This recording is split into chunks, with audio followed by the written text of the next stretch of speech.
पश्चिमी मीडिया ने दावा किया कि यूक्रेन युद्ध के बीच रूस से लगातार मिल रही धमकी के बाद ब्रिटेन ने अपने परमाणु प्लांटों की सुरक्षा बढ़ा दी, क्योंकि आशंका जताई जा रही है कि ब्रिटेन के परमाणु प्लांटों को ड्रोन से निशाना बनाया जा सकता है। और खतरे को भांपते हुए ब्रिटेन ने अपने न्यूक्लियर प्लांटों की सुरक्षा में एंटी ड्रोन सिस्टम तैनात कर दिए, ताकि ड्रोन से होने वाले हमले को वक्त रहते नाकाम किया जा सके।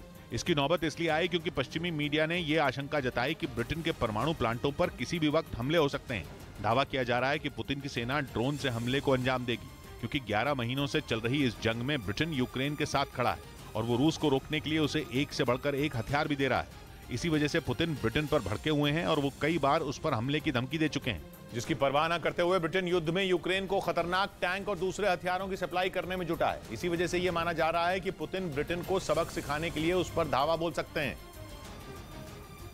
और पश्चिमी मीडिया का दावा है कि रूस के निशाने पर ब्रिटेन के न्यूक्लियर प्लांट है। मतलब यह कि पुतिन ब्रिटेन को उस जगह चोट पहुंचाने की प्लानिंग में जुटे हैं जहां वार करने पर ब्रिटेन की कमर ही टूट जाएगी। यही नहीं, अटलांटिक महासागर में पुतिन की हाइपरसोनिक परमाणु मिसाइल ज़र्कॉन भी तैनात है। और रूस का दावा है कि ब्रिटेन और अमेरिका के कई शहर उसकी इस मिसाइल की रेंज में हैं। इसी वजह से ब्रिटेन के कान खड़े हो गए और उसने बिना देर किए अपने परमाणु प्लांटों की सुरक्षा सख्त कर दी। इसके अलावा ब्रिटेन ने प्रधानमंत्री दफ्तर और दूसरे बड़े संस्थानों की सुरक्षा में भी एंटी ड्रोन सिस्टम खड़े कर दिए। इधर बागेश्वर धाम वाले बाबा पर चित्रकूट के एक आदमी ने अंधविश्वास फैलाने और झूठे वादे करने का आरोप लगाया।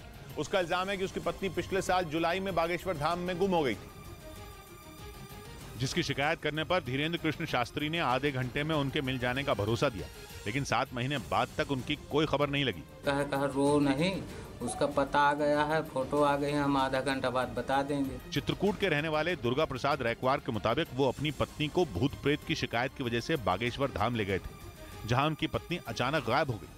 हालांकि जब उसकी शिकायत उन्होंने धीरेन्द्र कृष्ण शास्त्री से करनी चाही तो सुरक्षा कर्मियों ने उन्हें रोक दिया, जिसके बाद उन्होंने इसकी शिकायत पुलिस से भी की, लेकिन वहां से भी उन्हें कोई मदद नहीं मिली।